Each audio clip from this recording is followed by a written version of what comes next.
어쩌면 어느 때보다도 빛이 필요한 시대, 최고의 과학의 문명의 혜택을 누리고 살아가는 때지만은 어두움이 점점 짙어지고 있는 시대에 살아가고 있습니다. 수많은 재난과 재앙이 더욱더 혼란을 부추기고 있고, 사람들마저도 이런 세상 속에 오직 산 소망이신 예수 그리스도, 2000년 전 이 땅에 오셨던 예수 그리스도의 그 빛이 여러분의 가정에, 일터에, 또 이 땅에 가득히 임하는 대강절 절기가 되기를 바랍니다. 오늘 우리 대신해서 전무하신 분들, 김삼수 우리 집사님 부부는 한국 방송 같으면 나는 자연인이다, 그 방송에 나올 수 있는 분들입니다. 근데 저는 놀랐는 게 아드님도 그렇습니다. 인디애나에서 공부하고 미시간에서 회사에서 오랫동안 근무하다가 아들 공부 마치고 다시 내려왔을 때 같이 따라와서 몇 달 전에 한 3개월 됐나 내려오신 신앙생활을 여기 와서 이제 열심히 하겠다고 각오하시고 시작한 분들입니다. 자연인처럼 사신 것 같지만은 그래도 내공이 없으면 안 됩니다. 남의 눈치나 보고 살면은 못합니다. 헛된 자신감이 아니라 살아가는 소신, 그리고 살아가는 자기의 삶의 방향, 거기에 함께 있는 믿음, 이게 어우러진 어떤 편안함이나 또는 담대함이라고 생각이 되는데, 우리 집사님 귀한 가정에, 휴스톤에서 특별히 아드님 가정에도 놀라운 은혜, 생명 되시는 그 소망의 빛이 가득히 임하는 연말이 되고 새로운 한 해가 되시기를 바랍니다.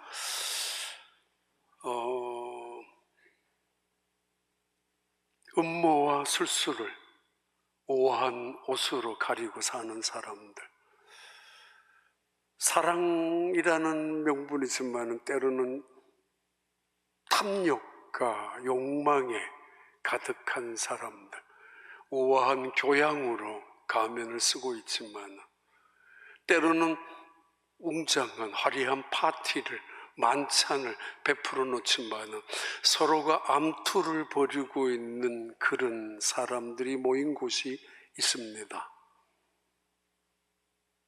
그곳이 궁궐입니다. 이 궁궐 안에 아버지의 원수를 갚기 위하여 한 젊은이가 자기가 의심하고 있는 그 원수를 죽이려고 끊임없이 따라다니고 기회를 노리고 있었습니다. 어느 날 그 아버지를 죽인 원수, 사실은 삼촌입니다. 어머니마저 뺏어갔죠. 왕후로. 아버지를 독살하고 나서 아버지의 왕위를 찬탈해버렸던 그 삼촌을 죽이려고 따라다녔던, 기회를 엿보고 있었던 이 아들, 이 젊은이에게 절호의 기회가 찾아왔습니다. 아무도 그 곁에 없었던, 경호병조차도, 다른 신하들조차도 아무도 없는 시간에 홀로 있었기 때문이고, 이것이 절호의 기회라고 생각했었던 이 젊은이는 그 아버지의 원수를 죽이려고 칼을 뽑는 순간에 문득 이런 느낌이 찾아왔습니다. 내가 만약에 이 사람을 지금 죽인다면, 이 사람은 지금 회개하고 있는 순간이라면 지옥에 안 가고 천국에 가지 않을까? 왜냐하면 그 아버지의 원수인 그 삼촌은 지금 신에게 기도하고 있기 때문입니다. 내가 만약에 이 사람을 죽인다면 이 신이 나에게 분노하진 않을까? 라는 또 다른 생각도 찾아오면서 칼을 뽑았던 팔을 슬그머니 멈추면서 고민하기 시작합니다. 죽여야 될까 말아야 될까? 다음으로 미루어야 될까? 그 기도하는 순간 온갖 거짓의 탈을 썼던 것들을 내려놓아야 했고, 온갖 탐욕과 욕망에 찌들어 살아가는 인간, 때로는 권력을 쟁취하기 위하여, 때로는 권력을 찬탈하기 위하여 수단 방법을 가리지 않았던 인간들의 모든 거짓 가면을 찢어버리고 오직 신 앞에서 진실하게 엎드려야 되는 그 시간, 그 기도의 시간, 그 자리는 경건한 시간이었기 때문입니다. 심지어 거룩하기까지 한 자리였기 때문입니다. 그래서 그는 함부로 칼을 뽑아서 신의 노여움을 자기가 받게 될까 봐, 혹시라도 이 인간이 해결라도 하고 있는 순간이라면은 오히려 자기가 더, 이건 지옥 가야 될 인간인데, 그런 기도의 시간을 앞에 놓고 그 왕자였던 그 젊은이는 주저하고 결국은 돌아서게 됩니다. 그 이름이 햄릿입니다. 잘 알고 있듯이 들었던 이야기, 셰익스피어의 덴마크의 궁궐에서 일어난 어떤 모티브를 해서 만들었던 이야기입니다. 예수님이 기도하시고 계십니다. 온 세상에서 가장 경건한 시간이고 온 세상에서 가장 거룩한 시간입니다. 그것도 죽음을 앞에 놓고 그는 기도하시고 계십니다. 물론 지금까지 예수님은 때로는 새벽에도 나가서 기도하셨고 밤중에도 나가서 기도하셨고 나사로의 무덤 앞에서도 오병이어의 사건 앞에서도 기도하셨던 예수님이지만 무슨 내용을, 왜, 무엇 때문에 그렇게 기도하셨는지는 정확하게 전달되지는 않습니다. 그러나 그 모든 내용을 오늘 본문 속에서는, 요한복음 17장 속에서는 우리에게 전달해 주고 있습니다. 어떤 기도를 하셨을까? 무슨 기도를 하셨는가? 지금도 하나님 보좌 우편에 계신 예수님은 어떤 기도를 하시고 계실까 짐작할 수 있는 내용, 본문이 요한복음 17장에 나오는 예수님의 기도입니다. 온 세상이 멈추는 시간, 온 세상에서 가장 거룩한 자리, 그 멈춤의 자리. 로이드 존스, 그 유명한 영국 목사님은 요한복음 17장을 이렇게 이야기합니다.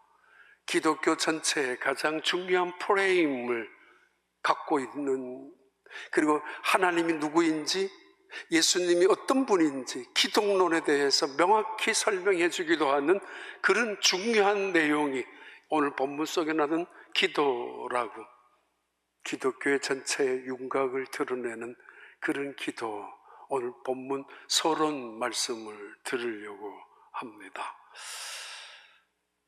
그는 지금 죽음을 앞에 두고 있습니다. 항암 치료를 받는 사람들에게 가끔은 이런 제안이 오죠. 병원에서 항암 유전자 치료를 지금 하나 발명 또는 발견했는데 당신이 자원할 수 있느냐고. 아직까지 임상실험에 참여한다는 것은 위험한 거죠. 부작용이 있을 수도 있죠. 아니면 자기가 갖고 있는 그 질병의 치명적인 악화를 일으킬 수도 있죠. 그럼에도 보통 100명 아니면 수천 명까지 그걸 아는 사람들은 더 많이 지원을 한다고 합니다. 왜? 하루라도 더 살고 싶은 마음에. 왜? 미련과 아쉬움이 있죠. 조금만 더 기회를 준다면. 지금까지 살아온 인생이 때로는 헛된 인생이고 욕심적인 인생이었다면 앞으로는 내가 주어진 기회가 다시 있다면 그렇게 살지 않겠다라는 그 다짐 때문에 조금이라도 더 살고 싶은 생각이 있을 거 아닙니까? 남겨둔 가족들 때문에도 그럴 것이고, 그 위험을 무릅쓰고 더 악화가 될 수 있는 것이 부작용이 생길 수 있음에도 불구하고 신청하는 이유가, 그러나 가장 큰 이유는 죽음이 두렵기 때문입니다. 무섭기 때문입니다. 죽음 이후에 과연 나는 어떻게 될 것인가에 대한 두려움 때문에. 그래서 조금이라도 더 살고 싶은, 죽음을 연장시키고 싶은 어떻든 의학의 그 기기들을 이용해서 호흡을 더 연장시키고 싶은 것이 인간의 본능이기도 합니다. 즉 예수님은 죽음을 앞두고 어쩌면 내일 아니면 모레쯤이면은 십자가 앞에 처형을 당해야 되는 그런 막다른 시간이었습니다.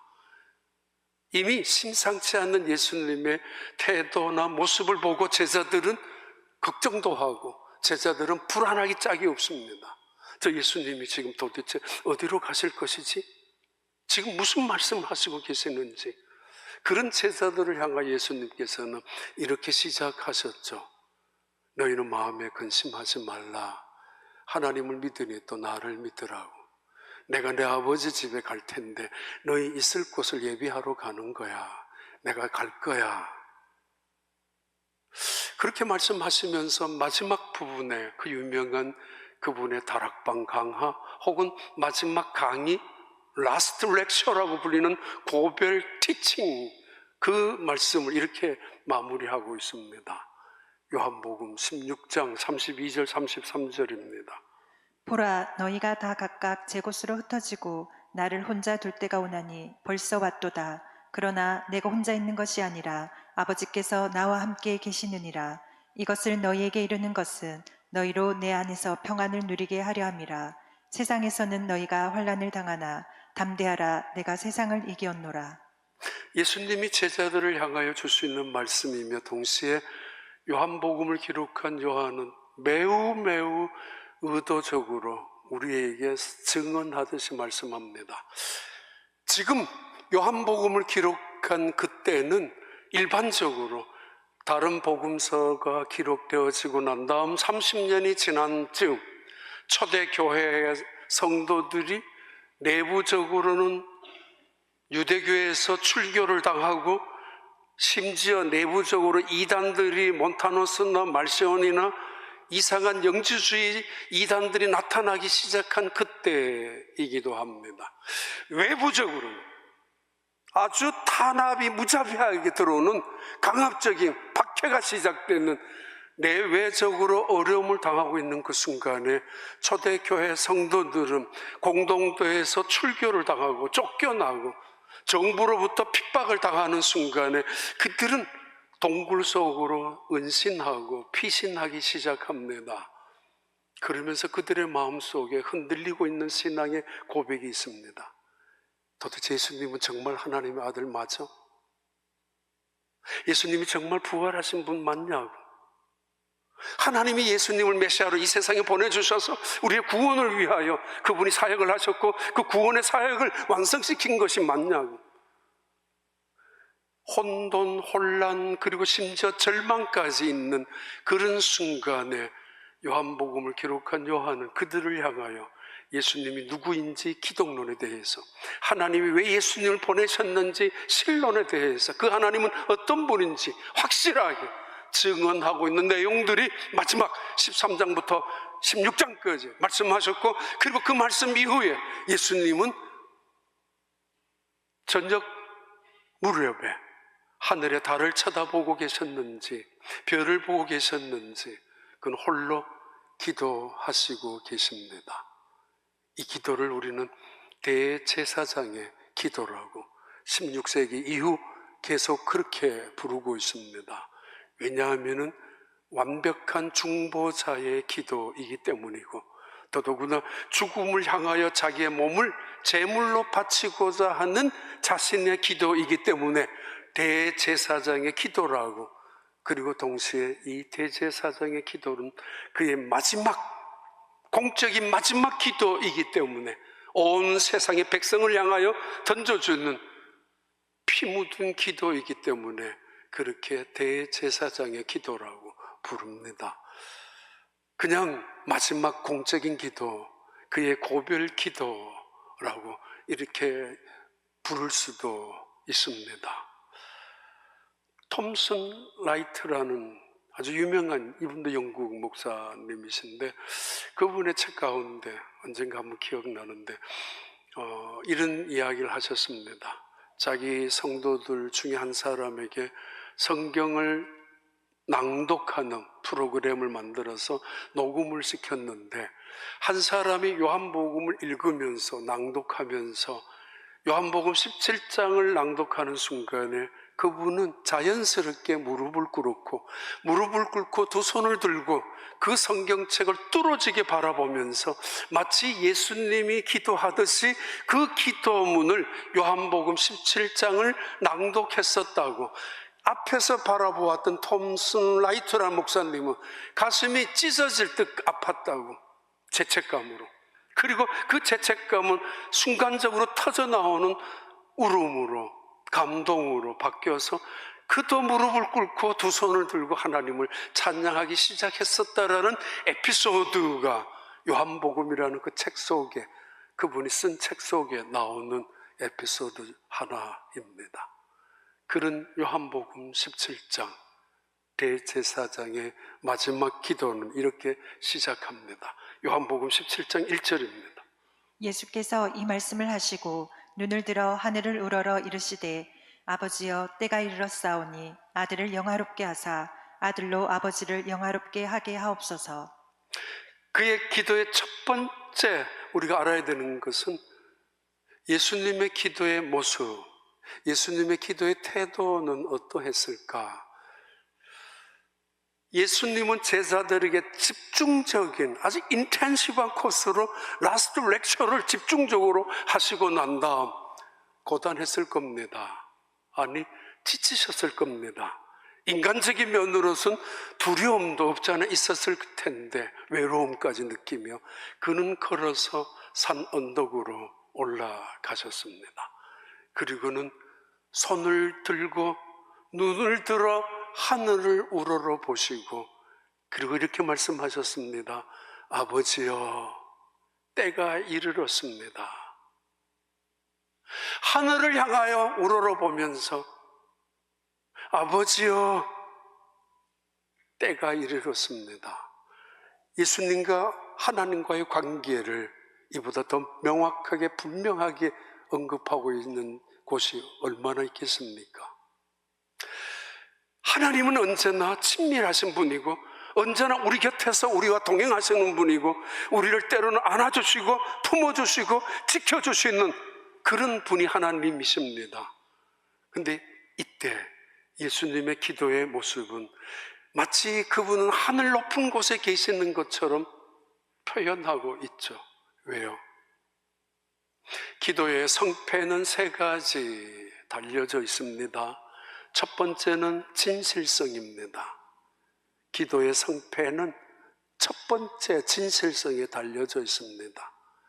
그래서 햄릿도 거짓의 가면을 내려놓고 그 온 음모와 술수가 멈춘 채로 조용히 기도하고 있는 그 순간을 감히 신 앞에서 죄를 저지를까 봐 죽일 수가 없었던 그 순간, 진실한 순간, 비로소.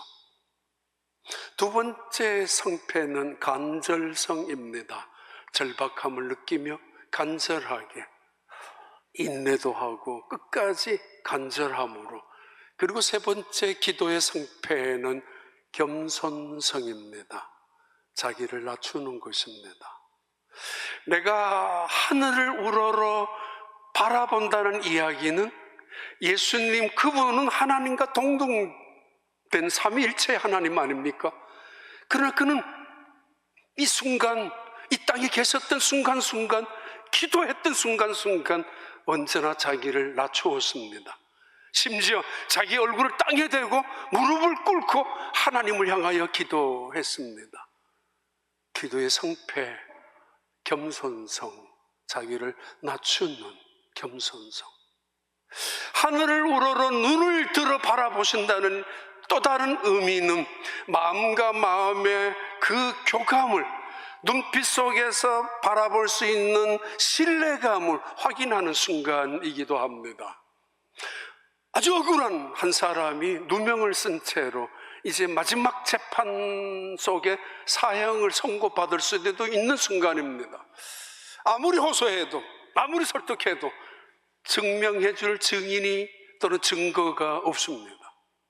이제는 죽었구나라고 생각하고 절망 속에 있었을 때 그냥 우연히 청중 관객 속에 고개를 돌려서 쳐다보는데 한 사람이 빙긋이 보라보고 있습니다.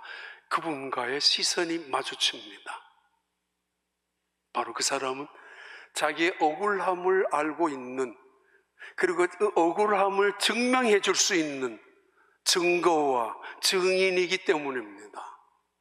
그 눈빛의 신뢰감, 눈에 마주침의 안도감, 살았구나라는 것. 아니, 더 나아가서 나는 당신의 뜻대로 하겠습니다. 이 순간에도 만약에 당신이 내게 나오는 것이 겁이 난다면 나 그거 당신을 따르겠습니다라는 태도까지 보여주는 눈빛의 교환입니다. 이때 증거를 갖고 있는 이 사람이 이 피고자 옆에 서서 재판관을 향하여 말합니다. 이 사람은 무고자입니다. 이 사람은 피해자 억울합니다. 내가 알고 있습니다.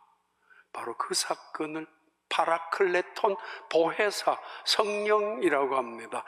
하늘을 우러러 자기를 낮추고 하늘을 우러러 하나님과의 시선의 마주침 속에서 하나님의 뜻을 받아들이겠다라는 세 번째는 결심을 말하죠. 어떤 말씀을 하시든지 내가 기꺼이 순종하겠다라는 태도, 모습입니다.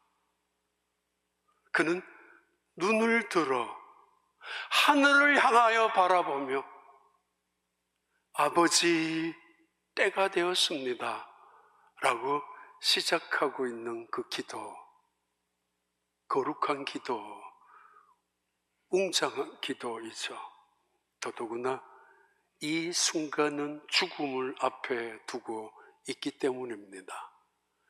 살려달라고 하루라도 피신시키는 방법을 알려달라고, 아니 굳이 꼭 십자가를 져야 하니까 다른 방법 없단 말입니까? 한 번쯤은 생각도 해달라고 제안할 수도 있었을 텐데, 나는 하나님이 원하신 것을 그대로 받아들이겠습니다라는 그런 모습의 기도를 대제사장 자리였던 이 예수님은, 이걸 거부하는 사람도 있습니다만 히브리서처럼 대제사장의 의미도 없는 책인데 그런 의미에서도 그런 자신의 목숨을 제물로 바치고자 하는 결심 속에 기도하고 있는 참으로 아름다운 기도 장면이기도 합니다. 두 번째 이 기도, 고별의 기도의 내용, 아니 기도의 목적이 무엇인가 봐요. 17장 1절 다시 한번 봐요. 예수께서 이 말씀을 하시고 눈을 들어 하늘을 우러러 이르시되 아버지여 때가 이르렀사오니 아들을 영화롭게 하사 아들로 아버지를 영화롭게 하게 하옵소서. 그리고 4절과 5절. 아버지께서 내게 하라고 주신 일을 내가 이루어 아버지를 이 세상에서 영화롭게 하였사오니 아버지여 창세전에 내가 아버지와 함께 가졌던 영화로서 지금도 아버지와 함께 나를 영화롭게 하옵소서. 안식일에 대한 가장 유명한 영성학자가 아브라함 헤셀이라는 분이 계십니다. 이분은 이렇게 정의합니다. 우리의 멈춤은 막간의 시간이 아니라 절정의 시간이라고. 우리가 안식일 잠시 멈추는 이 시간은 잠시 인생을 살아가는 막간이 아니라 인생의 절정, 클라이맥스라고. 이 시간은 하나의 단순한 휴식이나 안식의 의미가 아니라 세상을 이길 수 있는 창조주 그분과 만나는 최고의 영광스러운 순간이라고. 그것이 예배이며 그것이 기도의 멈춤이라고. 멈춤의 사건을 잠깐 휴식하고 잠시 안식하고 만나는 사람들 만나고 그냥 이야기하는 것이 아니라 그 유명한 구약의 누구야? 월터 브루그만 이 학자도 그랬습니다. 살아가면서 우리의 멈춤이란 죄에 대한 저항이라고. 세상에 대한 저항이라고. 우리는 너희들처럼 살아가지 않겠다라는 결심이며 너희들처럼 똑같이 세상의 유혹 속에, 물질의 타락 속에, 탐욕과 권력의 야욕 속에 빠져서 살아가지 않겠다라는 저항의 표시가 멈춤이며, 이 멈춤의 절정의 시간이 예배이며 그리고 기도라고. 지금 예수님은 멈추었습니다. 그리고 기도하시고 계십니다. 온 세상에서 가장 거룩한 짧은 칸막이 시간이 아니라, 틈새의 시장이 아니라 결정의 순간 예수님이 기도하셨는데 이렇게 기도하셨습니다. 하나님, 나를 영화롭게 해주세요. 내가 영화로워야 하나님이 영화로움을, 영광을 받으실 거 아닙니까? 그의 기도의 목적이 하나님의 영광을 위하여 기도하고, 그 하나님의 영광을 위하여 내가 이 죽음을 의연히 받아들이고, 내가 이 고난을 감사하며 받아들이며, 이 실패 속에서도 하나님을 원망하지 않게 해달라라고. 누구보다도 이 죽음의 비참함을, 처참함을 알고 있습니다. 누구보다도 확실하게 이 십자가의 처형이 저주임을, 형벌임을 알고 있습니다. 피할 길을 찾아야 되지 않습니까? 다른 방법은 없단 말입니까? 그런데 예수님은 기도합니다. 하나님, 내가 이 고난 속에서 피하지 아니하고, 내가 이 죽음 속에서 오히려 굴복하지 아니하고, 하나님께서 나를 영화롭게 하셔서 이길 수 있는 힘, 견딜 수 있는 힘, 죄를 깨트리고 죽음을 무찌르고 일어날 수 있는 그 능력을 내게 주시사, 그 영광을 통하여 하나님의 영광이 드러나도록, 아직도 하나님이 누구인지, 예수님이 어떤 존재인지 의심하고 있는 그들을 향하여 아주 단호하게 증언하고 있지 않습니까? 제일 많은 쓰는 관용어, 하나님의 영광이 부러울 수도 있을 텐데, 혹은 자존심 상할 수도 있을 텐데, 혹은 불이익을 당할 수도 있을 텐데도 하나님 감사합니다라고 전한 그 사람들을 보면서 대단하다, 알죠? 하나님이 누구인 줄 아니까, 하나님이 어떤 분인지 알고 있으니까 그걸 가로챌 수 없는 거, 그를 숨길 수 없는 거, 그를 부끄러워해서는 안 된다는 것쯤은 알고 있는 그들이 고백하는 거죠. 근데 하나님의 영광이 뭐예요 도대체? 어떤 사모님, 목사님이 조금 일찍 돌아가셨어요. 다른 사람들, 교인들도 목사님들도 이야기했죠. 사모님, 하나님 뜻이에요, 받아들이세요. 수도 없이 이야기했고 들었던 이야기인데 그렇게 기분이 언짢았다고. 심지어 남편이 일찍 돌아가셨어도 하나님의 영광이 있을 것입니다 라는 말을 하면 그분의 이야기대로 침을 뱉고 싶었다고. 분노가 나서 내 남편이 죽었는데 무슨 뜻이 이루어지냐고, 이루어져 봐야 무슨 소용이 있느냐고, 내 남편이 죽었는데 하나님의 영광, 그게 무슨 소용이 있느냐고. 기독교인들 평생 그렇게 말하고 살아왔던 그 사모님도 가슴이 아팠었다고. 그 말 무슨 의미일까요? 하나님의 영광, 지금 예수님은 자신의 죽음을 통하여 자신의 이름이 영화로운, 그분은 메시아다, 정말 하나님이 보내신 하나님의 아들이야, 아니 그분을 이 세상에 보내셔서 우리에게 구원을 주신 그 하나님, 그분에게 영광을 돌리게 하는 그 기도의 목적이지만은, 영광이라는 단어 속에는 여러 가지가 포함되어져 있습니다. 독사라니, 카보드라니, 이런 뜻 속에는 무겁다라는 말이 포함되어져 있죠. 하나님의 품성, 하나님의 이름, 함부로 할 수 없는, 만율이 할 수 없는 거룩한 이름의 하나님의 무게, 본체의 영광이라고 불러요. 신학적으로 하나님 자신이 가지고 있는 본체, 그 아름다움의 영광, 본체만 갖고 계셔도 창조주, 전능자, 지혜자, 영원한 분, 유일하신 그 하나님이 갖고 계시는 이름 자체로만 갖고 계시는 본체의 영광이 있고, 두 번째 영광은 발산체, 반사체의 영광이 있죠. 그 하나님의 영광을 받아 살아가는 사람들, 때로는 은혜, 때로는 능력, 때로는 지혜, 학을 선으로 바꾸시는, 합력하여 선을 이루어 나가시는 하나님의 은혜, 능력 속에서 실패를 했어도, 질병 속에서도, 고통 속에서도, 때로는 혼란 속에서도 하나님 되심을 인정하면서 그 은혜가 내 속에서 반사됨으로 하나님께 영광이 되는 거. 세상 사람들이 저 사람 정말, 그들은 성경책도 읽지 않지만은, 하나님 믿지 않지만은 우리를 통해서 하나님이 어떤 분인가를 알게 되죠. 믿게 되죠. 하나님의 영광, 다른 말로 이것은 하나님을 기뻐하는 것을 말합니다. 1643년도부터 1649년까지 6년 동안이나 영국 웨스트민스터 사원에서 모여서 했다고 해서 웨스트민스터 신앙 고백이라고 불리워지기도 합니다. 목사님들, 상원 의원 10명, 하원 의원 20명, 그 외에 목회자들과 함께 151명이 1643년에 모여서 성경책 창세기에서부터 요한계시록까지 우리가 요약을 해보자라고, 그래서 107개의 문답 형식으로 만들었습니다. 첫 번째 주제가 바로 이것입니다.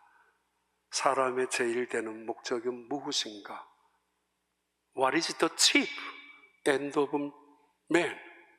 인간의 궁극적인 가장 우선적인 목표는 뭐냐고 제 1조 1항입니다. 소요리 문답이라고 불리워지기도 하는 건데, 여기에 대답이죠. 사람의 제일 되는 목적은 하나님을 영화롭게 하는 것과 영원토록 그를 즐거워하는 것이라고. 도박하는 사람들, 밤에 자다가도 천장에도 타투장만 보이고 도박한다는 이야기만 들으면 쫓아나가고 심지어 손목을 자르기도 한대죠. 마약하는 사람들, 중독하는 그 애딕션 프로그램에 들어가도 목숨을 걸고 하더라도 그 해결 뛰쳐나오는 것이 쉽지 않다고 하죠.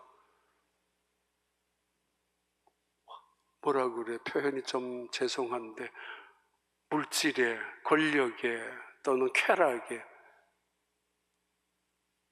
환장하는 사람들. 세상 그렇잖아요. 권력 평생 쫓아다니다가 감옥에서 끝나는 인생들이 있는가 하면은 돈 쫓아다니다가 망했다라고 비극을 맞이하는 사람들도 있고, 평생 사람 쫓아다니다가 상처받았다고, 배신당했다고 불행한 인생을 사는 사람들. 하나님을 즐거워하는 것, 하나님의 영광을 위하여 사는 삶, 목적이 하나님의 말씀을 쫓아 사는 것을 의미하지 않습니까? 그래서 복 있는 사람은 하나님을 쫓아다니면서 말씀을 묵상하는 사람들 아닙니까? 제주도에서 오래전에 목회했던 그분, 서귀포에서 목회를 하다가 개척교회를 했다가 그 다음 교회가 많이 부흥되기 시작했는데 아이를, 두 번째 아이를 낳았는데 계속 병원에 갔을 때마다 정상적이라고 이야기를 들었다고 해요. 얼마 전에 은퇴하셨죠. 서교동에서. 그 목사님이 두 번째 아이를 놓는데 좀 정상이라고 깨끗하다고 했는데 놓고 보니까 좀 이상했습니다. 울지를 않아요. 그래서 너무 답답해서 이상하다 기도만 하고 있는데 부모님들이 오셔서 빨리 병원에 데려가라고. 병원에 데려갔는데 결국은 다운 신드롬 판명이 났습니다. 그때부터 엄청나게 시련을 당했죠. 이 목사한테 아들이 다운 신드롬이라니. 그분의 고백 간증이에요. 오래전에 한번 갔었죠. 시편이 150편으로 끝나는데 제발 1500편이 되었으면 좋았다고. 그렇게 읽으면서 하나님 원망할 수 있었고 눈물을 흘리면서 자기 마음을 하나님을 향해 부르짖을 수 있었으니까, 시편을 통하여. 그리고 욥기가 42장으로 나오는데 420장이 되었으면 더 좋았을 것 같다고. 한 장 한 장 읽어나가면서 그 마음이 내 마음 같고 그 고백이 나의 고백 같고 원망 그 모든 것들이 내가 당한 처지 같아서 왜 욥기가 42장으로 끝나지 420장이라도 좋겠다라고 생각했었던 그분입니다. 어느 날 새벽 기도에 그 제주도에 바람이 엄청 불잖아요. 엄청 바람을 맞으면서 교회를 가다가 이런 이야기가 들려왔대요. 시편 121편, 시편 42편. 내가 산을 향하여 눈을 들리라. 나의 도움이 어디서 올꼬? 천지를 지으신 여호와께서로다. 그는 졸지도 주무시지도 아니하시며 내 우편에서 내 그늘이 되시나니 달의 헬도 밤에 달도 해치 못하고 낮에 해도 상치 못하도록 지켜주신 하나님. 그걸 읽으면서 그렇게 눈물을 흘리고 시편 42편에 내 영혼아 너가 어찌하여 낭망하며 너가 어찌하여 절망하느냐. 나는 오히려 하나님을 바라보며 하나님을 향하여 소망을 가질 것이다. 여호와여 주님은 나의 얼굴과 나의 모든 것을 도우시는 하나님. 나는 그 여호와로 인하여 찬양하며 살겠다라는 고백을 그 새벽기도에 나오면서 음성을 들으면서 그때부터 시편 42편과 121편을 늘 고백하기 시작했다고 합니다. 하나님 영광이 되세요. 평생 그의 가슴 속에 담겨져 있는 그 아들 때문에 겸손할 수 있었고 그 아들 때문에 그 아픔 때문에 오히려 끝까지 믿음으로 목회할 수 있었다. 하나님의 영광, 요한복음 12장 23절 24절의 말씀입니다. 예수께서 대답하여 이르시되 인자가 영광을 얻을 때가 왔도다. 내가 진실로 진실로 너희에게 이르노니 한 알의 밀이 땅에 떨어져 죽지 아니하면 한 알 그대로 있고 죽으면 많은 열매를 맺느니라. 이 영광은 승리의 순간에 성공의 자리에 아니면 뭔가 기도의 응답이 이루어졌을 때의 영광을 의미할 수가 있잖아요. 근데 예수님의 영광은 죽음을 앞두고 죽음 자체의 영광을 말씀합니다. 순종이죠. 구원이죠. 하나님의 뜻이죠. 그래서 자신이 그 죽음을 짓밟고 일어서는 그 영광이 하늘에 계신 아버지께 영광이 되게 해달라라고 그 영광을 지금 말씀하고 있는 이 예수님의 기도는 요한복음 17장 2절과 3절 그 목표 내용을 이렇게 설명합니다. 아버지께서 아들에게 주신 모든 사람에게 영생을 주게 하시려고 만민을 다스리는 권세를 아들에게 주셨음이로소이다. 영생은 곧 유일하신 참 하나님과 그가 보내신 자 예수 그리스도를 아는 것이니이다. 아들의 이름이 영화로워지고 그 영화로워진 아들을 통하여 영광을 받으신 하나님, 그 가장 중요한 내용이 뭐냐 하면은 우리에게 구원을 주시기 때문입니다. 그분의 영광은 모두에게 영생을 주시기를 원함이고 예수 그리스도의 죽음을 통하여 그 모든 사람들에게 구원, 영생을 주시고자 하시는 하나님의 뜻이 이루어지는 것 최고의 영광의 사건이라고 예수님은 우리에게, 그리고 요한복음에서 요한은 우리에게 증언하고 있습니다. 구원, 사도 바울은 구원의 단어를 의라고, 하나님의 의라고 정의하고 있습니다. 구원, 요한복음에서 말하는 사도 요한은 이 구원은 영생이라고 또는 생명이라고 정의하고 있습니다. 영접하는 자, 그 이름을 믿는 자들에게는 하나님의 자녀가 되는 권세를 주셨으니 요한복음 1장 12절 자녀가 되는 권세를 주셨으니 이 권세는 3장 16절 누구든지 저를 믿는 자마다 멸망치 않고 영생을 얻게 하려 하심이라. 5장 24절 누구든지 나를 믿는 자는 심판에 이르지 아니하나니 사망에서 생명으로 옮겼느니라. 10장 21절 마찬가지 20장 31절도 우리에게 영생을 주시는 것, 그것이 구원의 핵심적인 단어인데, 우리에게 영생을 주시기 위하여 하나님은 예수님에게 모든 권세를, 병 고치는 것, 물리를 걷는 것, 죽은 자를 살리는 것까지, 그러나 그것이 중요한 목적이 아니라 우리에게 구원을 주시는, 영생을 주시기 위하여 오신 것을 의미합니다. 봐요, 영생이란 뜻이 뭐냐 하면은, 중요하니까 하나 올려봐요. 영생이란 세 가지 의미를 갖고 있습니다. 조의 신분의 변화를 말합니다. 예수님을 하나님의 아들로 영접하면 하나님의 자녀가 됩니다. 하나님의 자녀가 되면 그 권세를 가지게 됩니다. 그 권세를 3장부터는 생명, 영생이라고 정의하고 있습니다. 구원에. 또 하나, 조회라는, 영생이라는 단어는 시간적인 변화를 말합니다. 우리는 제한적인 시간 속에 60년, 70년, 80년을 살아갑니다. 하나님은 영원하십니다.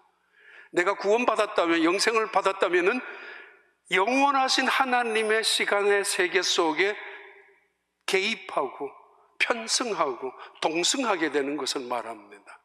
공간적으로는 매우 제한적인 연약한 그런 인간에 불과합니다. 시간과 공간의 제한을 받는 우리들입니다. 그런데 내가 영생을 받았다는 이야기는, 영생을 누린다는 이야기는 영원하신 하나님, 초월적인 하나님, 그 세계로 진입하고 그 세계에서 하나님을 아버지라고 고백하며 영원한 시간을 누리는 것입니다. 이 땅에서도 누리는 것, 그리고 영원히 죽음 이후에서도 그 영원한 세계를 누리는 것, 이걸 믿음의 세계라고 부릅니다. 믿음의 세계, 초월적인 세계, 영원한 세계, 하나님의 영원한 시간, 하나님의 영원한 나라에서 지금도 맛보고 죽음 이후에도 영원히 갈 수 있는 그곳을 바로 영원한 시간 속에 편승, 우리가 동승하는 것을 말합니다.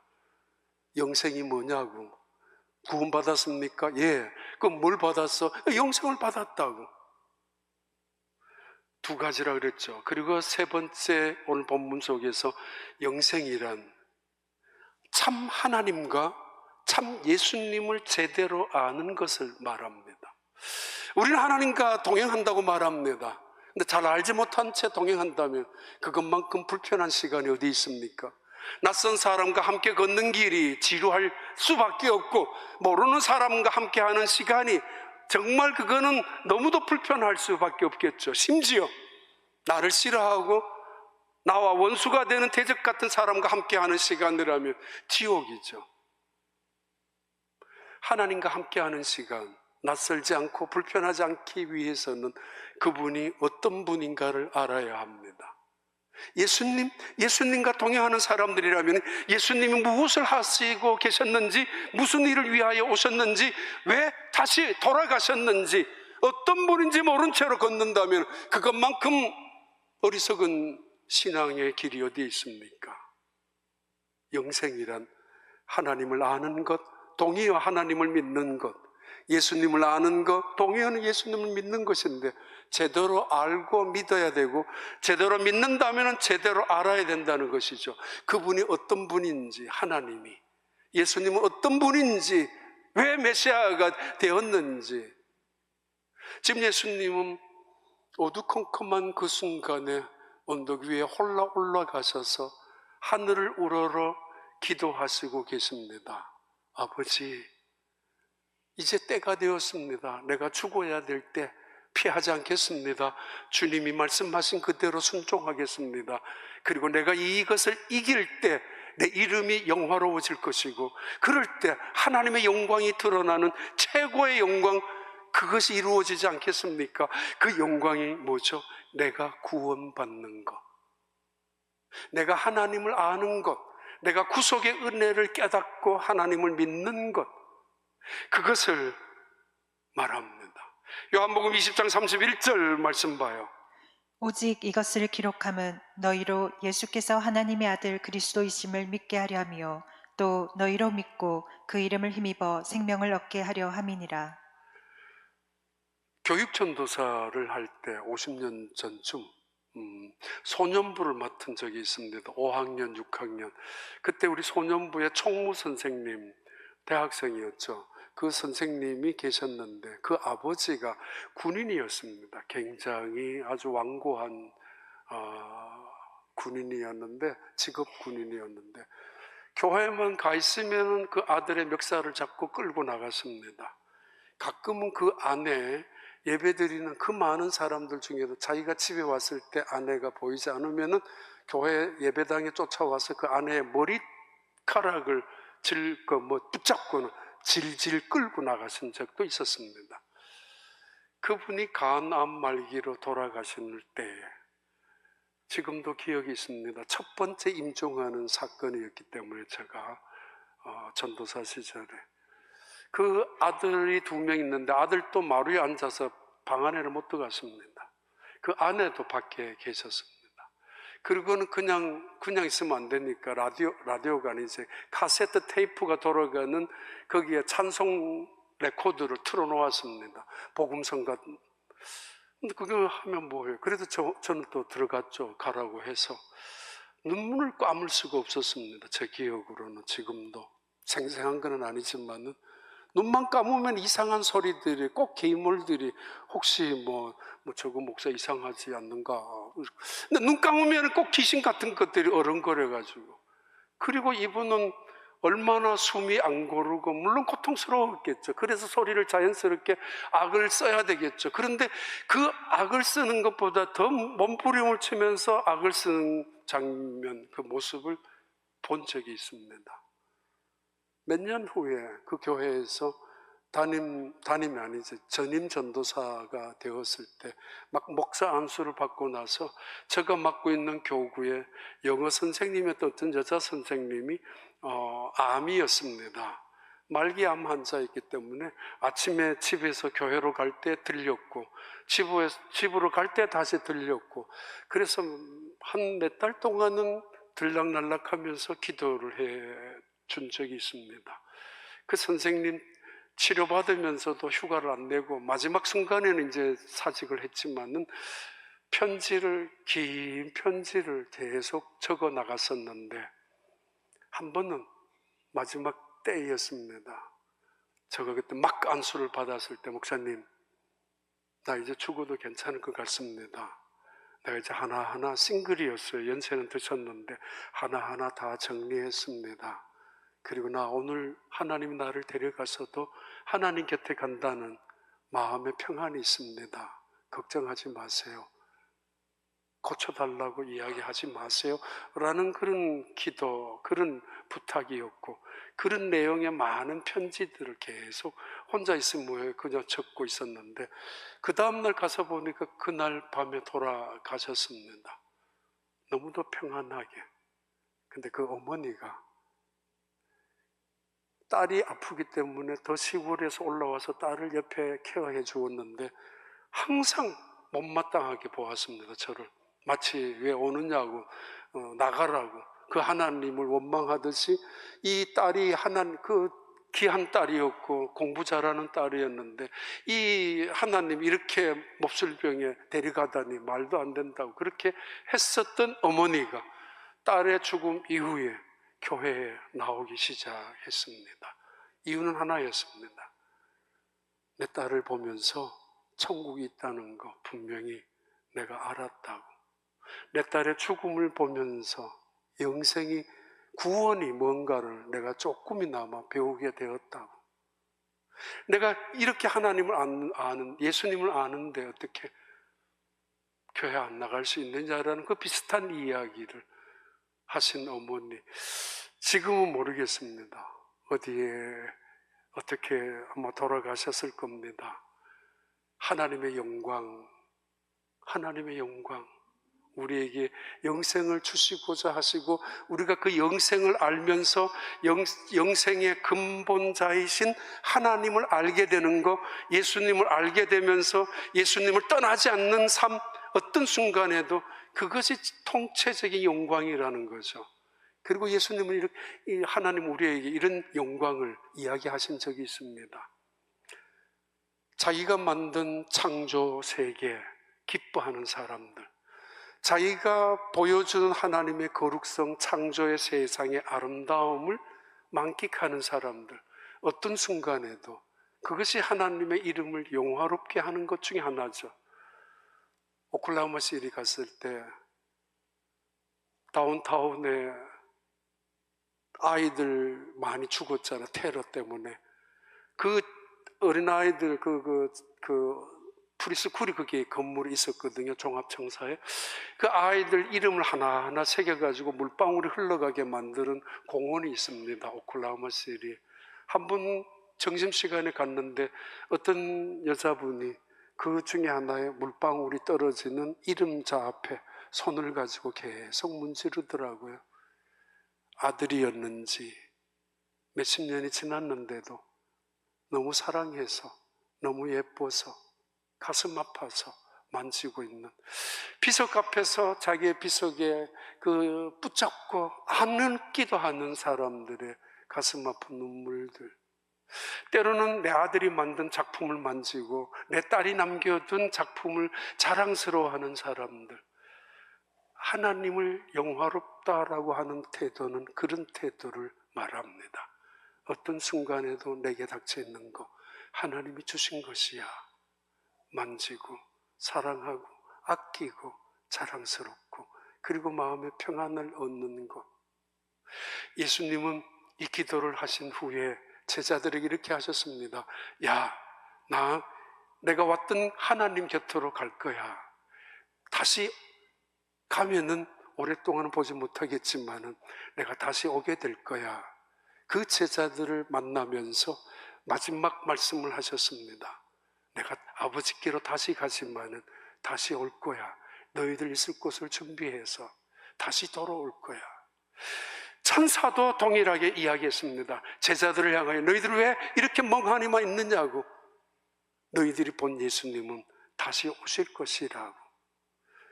2025년 대강절 첫 번째 주일, 희망의, 소망의 빛을 받는 시간입니다. 그 예수님은 언젠간 다시 오실 것입니다. 아니, 곧 오시고 계실 것입니다. 우리는 준비해야 될 시간에, 종말론적인 시간에 살아가고 있습니다. 주님의 오심이 여러분에게는 희망이 되시고, 주님의 다시 오심이 여러분이 이 세상을 남다르게 살아가는 신실한 하나님의 사람들, 기도의 사람들이 되기를 바랍니다. 기도하겠습니다. 하나님 아버지, 참 감사합니다. 저희들의 신앙생활 속에 하나님의 영광이 떠나지 아니하도록 지켜주시고, 그 영광이 우리의 신앙생활 속에 언제나 가득히 임하는 축복의 사람들, 은혜의 사람들, 기도의 사람들, 예배의 사람들 되게 하여 주옵소서. 예수님 이름으로 기도하옵나이다. 아멘.